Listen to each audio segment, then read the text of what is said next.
Good morning, everyone. Good morning, Rabbi. We are now starting a new Masechta, Mishna Psachim, Parak Aleph, Chapter 1, Mishnah Aleph, Mishnah 1. Or Laba Asar, literally translated, you would translate those words as the light of the 14th, but it means the night of the 14th. It means the night, in the Jewish calendar, the day starts by the night. And the night of the 14th, that means the night that precedes the day of the 14th, which is already the beginning of the 14th day.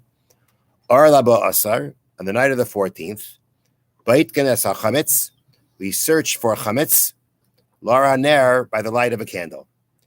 On Pesach, we're not permitted to own Chametz, products that are leavened, in which you have flour and oil and water have been in contact with each other for more than 18 minutes. Any product that falls under that kind of category is called chametz. We're not allowed to possess that on Pesach.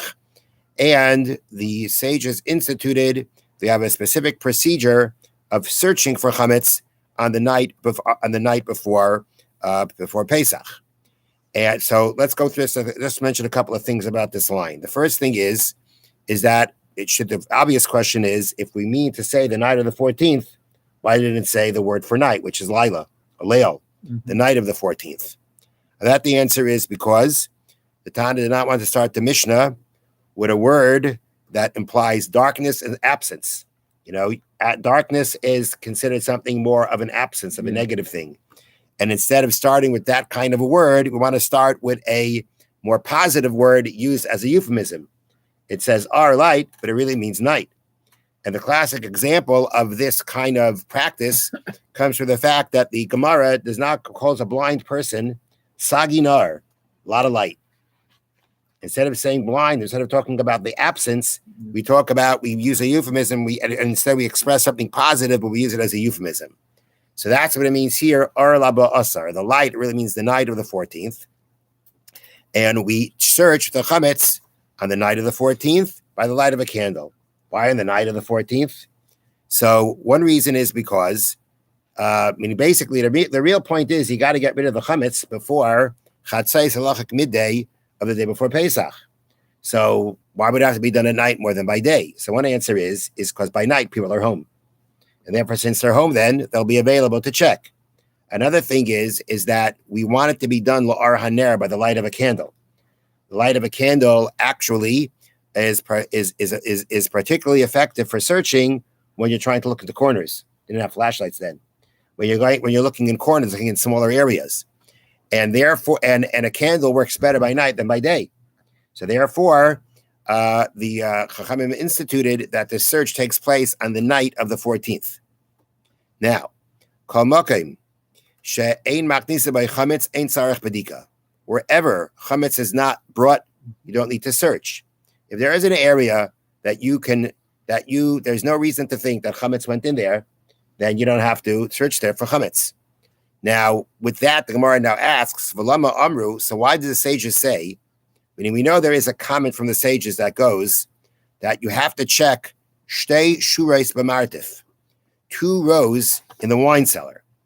A martif is a wine cellar. Now, where you store barrels of wine. Now, where you store barrels of wine, and you're planning on selling those barrels of wine, there's typically no reason to think that food went in there. So why? And then we just said in the Mishnah that any place where you don't need to think that where you don't need to suspect at all that chametz went in there, if that's what the Mishnah just said, then why does it just say that we have to check in a wine cellar? And the Mishnah answers, "Makam shmachnisin by chametz." When the sages said that, they were talking about a wine cellar that is a place where chametz does go in. An explanation to that is that it depends. If it's a wine cellar for selling the barrels of wine, you're right. There's no concern that chametz would have gone in there. But let's say it's your wine cellar in the basement of your house, from which that's where you store your drinking wine. Mm-hmm. And when you run out of your drinking wine, you go downstairs to get more of it. In that situation, we're concerned that whoever it is that's going to go get the wine from the cellar, so they'll be in the middle of a meal, they'll be holding a piece of bread in his hand, realize that the wine ran out, go downstairs to the cellar to get the wine, with the bread still in their hand. They'll put down the bread in order to be able to handle the barrel that they have to bring up and forget it there and leave it there. So therefore, that is considered enough of a situation or enough of a possibility the chametz would go in, that therefore you have to search for chametz over there. But were it to be a wine cellar where it's not for drinking, it's for just storing in order to sell, there's no reason to think that chametz went there, and therefore there you don't have to check. Now, once we mentioned this comment about the 2 rows in the wine cellar, we now explain what that means, what that exactly means. And it's a machlekes, Beis Shammai and Beis Hillel. Now, before we understand their machlekes, I just want to show you the picture. Now, don't pay attention to the different colors yet in the picture, or the different shades in the picture.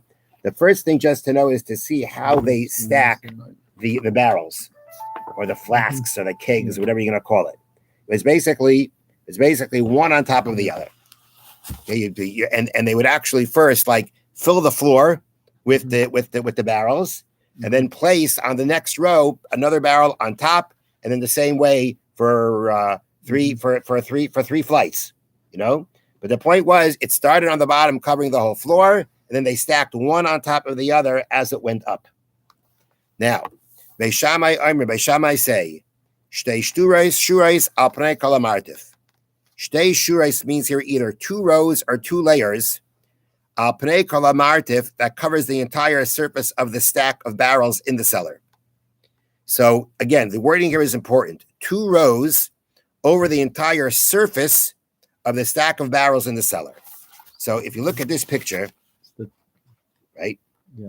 Beis Shammai, in this picture, what you have here is you have 2 layers, not 2 rows, it's 2 layers. But what's happening is it's basically going along the surface, meaning the outer part, the part that basically that faces the ceiling, and the area that the part that faces the entrance. So you've got a row up here and a row this way. Okay, that's Beis Shammai's opinion. See it? This way and this way. That's 2 rows that are along the entire surface, along basically the outer part of the stack of barrels. Beis Hillel say, Shtei shurais hachitzayna shel yonis. The 2 outer rows that are the upper ones, the 2 upper outer rows.